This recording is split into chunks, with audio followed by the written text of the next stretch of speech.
Ubutumwa ku itorero. Uyu mwanya tugiye kubasangiza ibyabaye ku mudamu w'imyaka 83. Uyu mugaragu w'Imana yakuriye mu itorero kandi aba mu ijambo ry'Imana. Igihe yari arimo asengera itorero no kugaruka kwa Kristo, uyu mudamu yahishuriwe ibintu bikomeye. Mu gihe yasengaga yari yicaye ku buriri bwe. Bitunguranye yatwawe mu ijuru, ariko umubiri usigara hano ku isi. Yabonye umuryango ufunguye awinjiramo. Abona ingabo nyinshi cyane z'abamarayika batabarika iburyo bwe, ndetse abona ingabo nyinshi cyane z'abamarayika batabarika ibumoso bwe.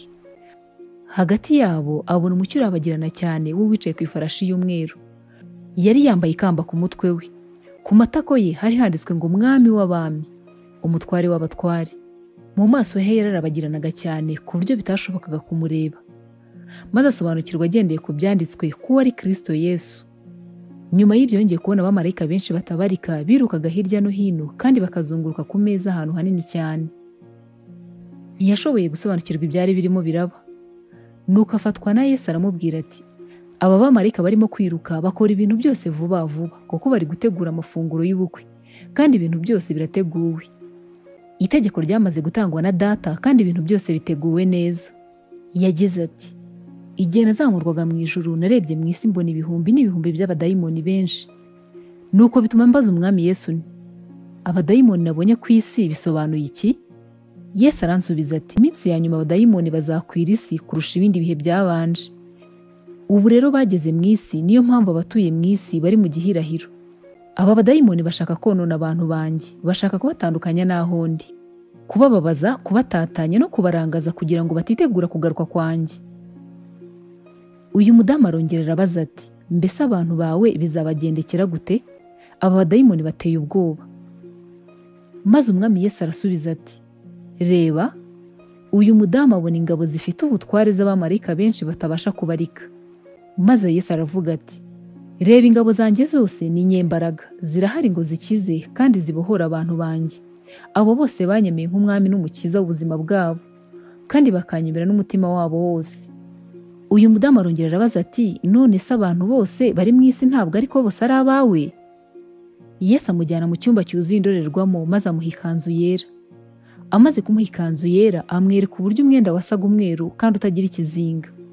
Ariko hafi yawo hari umwenda wuzuye utuntu duto duto cyane kandi bigoye kubona ibizinga byariho. Hanyuma ababazwa nuko ibizinga bivuze ko ari icyaha. Nuko atangira kurira kuko ikanzu ye yari yanduye.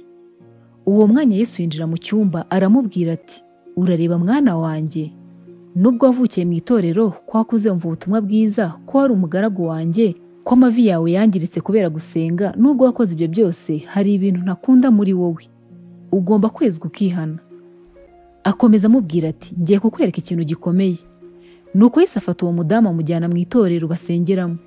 Icyo gihe bari barimo gusenga. Iryo torero ryari ryuzuye abantu benshi. Nuko Yesu aravuga ati, tega amatwi wumve mukobwa wanjye. Ndareba muri iri teraniro ryose nk'uko nawe ubyirebera.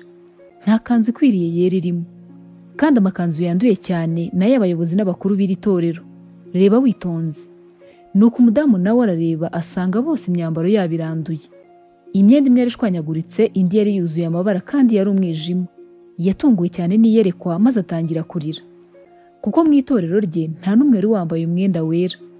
Ariko mu buryo butunguranye, igihe bose bazamuraga amaboko ngo baramye kandi bahimbaza Imana, niko amaboko yabo yavaga amaraso.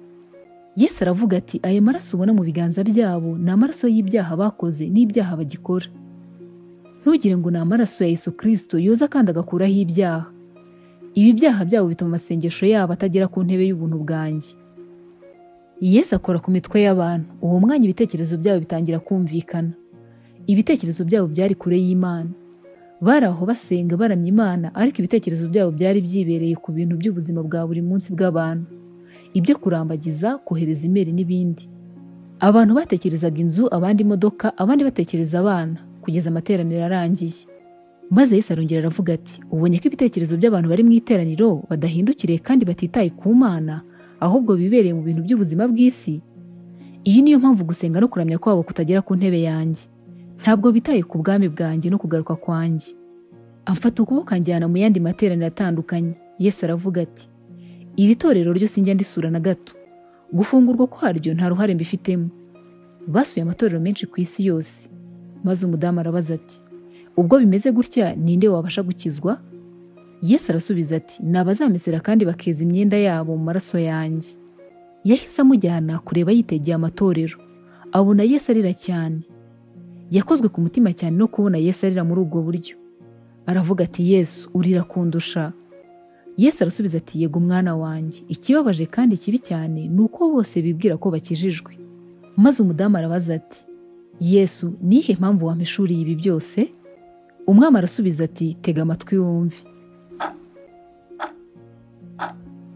Ijwi rikomeza kwiyongera kurushaho bitewe n'uko risubiramo. Aramubaza ati, mwana wanjye, mbese urabyumva? Maze umudamu arasubiza ati, yego mwami, ni urusaku rw'isaha. Arongera arambwira ngo ongera wumve. Maze isaha irahagarara. Arambwira ngo urabyumva? Nuko Yesu arambwira ati, genda ubwire itorero ko igihe kirangiye. Genda ubwire itorero ko igihe kirangiye. Ndabashimiye cyane mwese mwadukurikiye. Imana ibahe umugisha.